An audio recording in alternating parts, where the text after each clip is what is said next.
The derelict station. In the cold silence of a forsaken space station, a small alien girl named Mira huddled in the dark, her eyes wide with fear.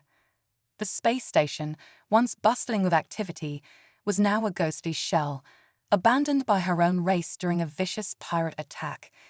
The only sounds were the echoes of her sobs and the distant clatter of metal, as the slavers who had taken over the station prowled the corridors.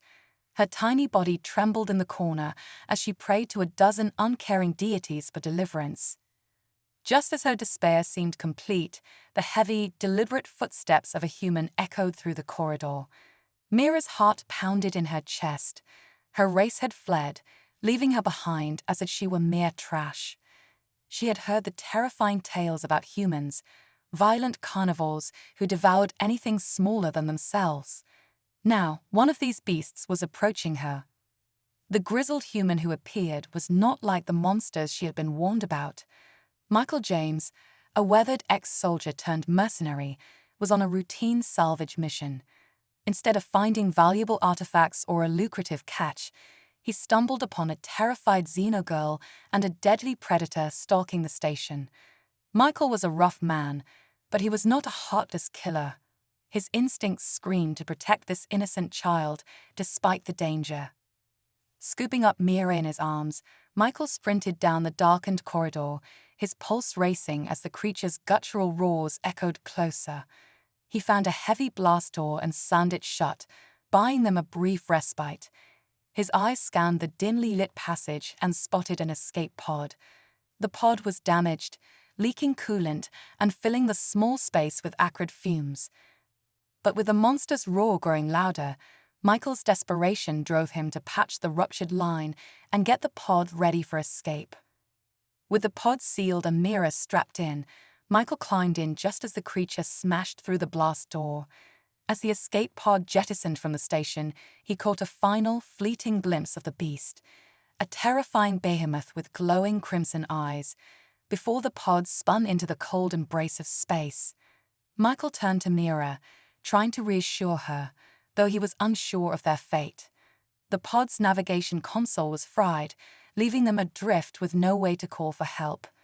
Adrift in space days turned into weeks as Michael and Mira drifted through space, their supplies dwindling.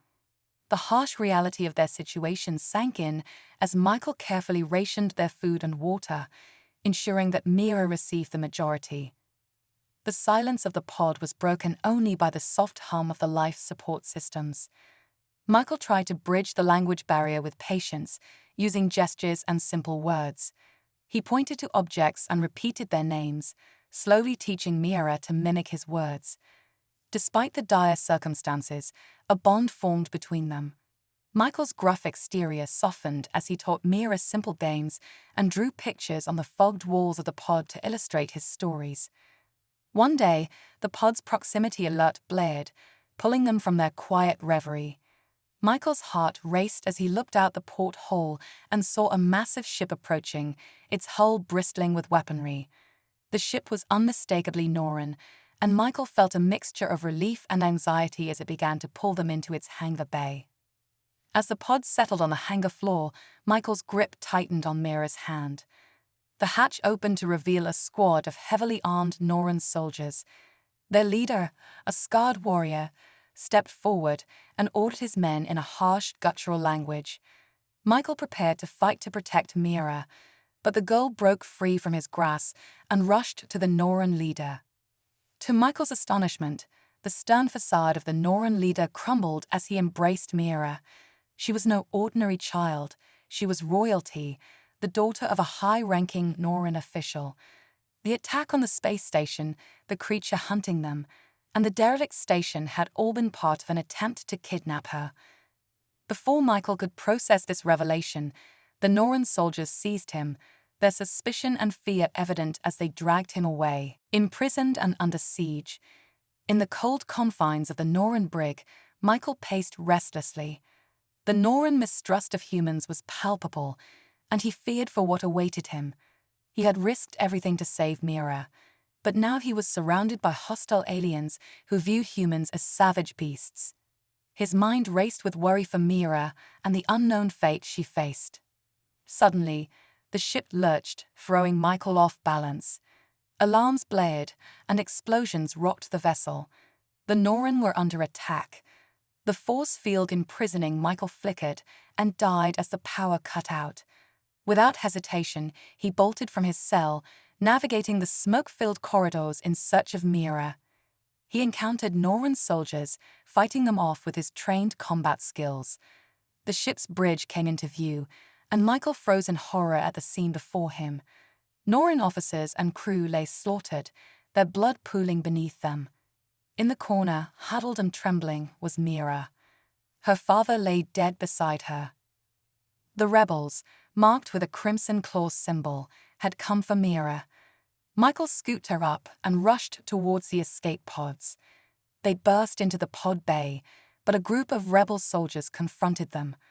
Michael shoved Mira into a pod and slammed the hatch shut.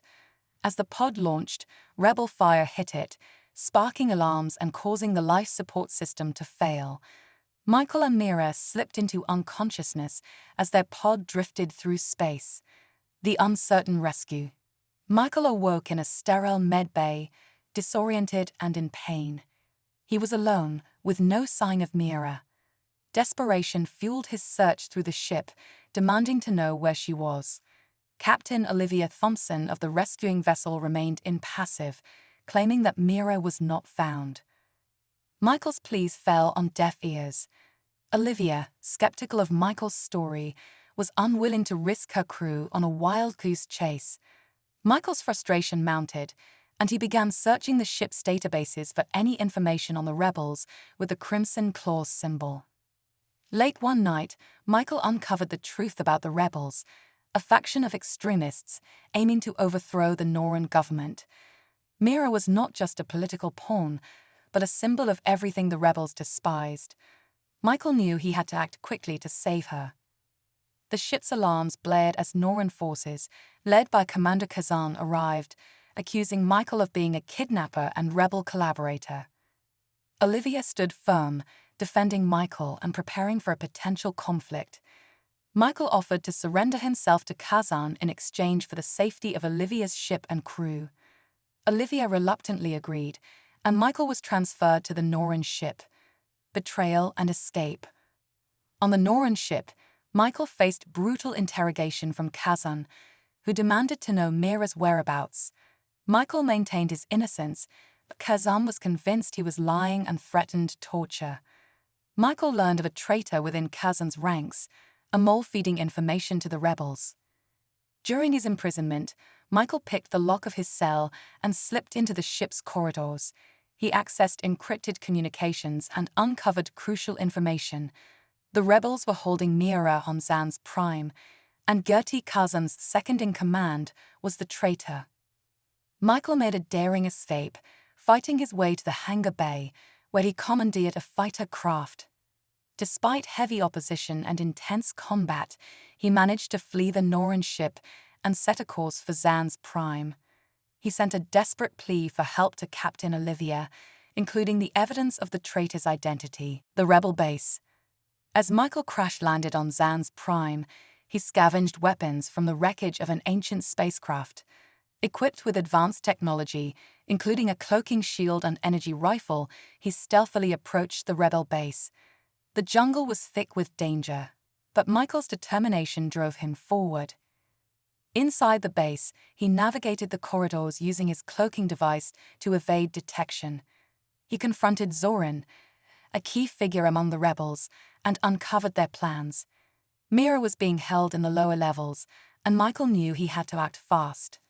The final confrontation. Michael's stealth and combat skills were put to the ultimate test as he fought his way through the rebel base. With the help of the advanced weaponry and technology, he reached Mira and freed her from captivity. They fought their way back to the surface, where they were met by the arrival of Olivia and her crew. In a final showdown, Michael and Olivia's forces battled the rebels, leading to a climactic confrontation. Mira was rescued, and the traitor within the Norren ranks was exposed. The conflict was resolved, but the cost was high. As the dust settled, Michael and Mira's bond was stronger than ever. That unlikely partnership had forged a path through darkness and danger, demonstrating the profound impact of courage and compassion in the face of overwhelming odds.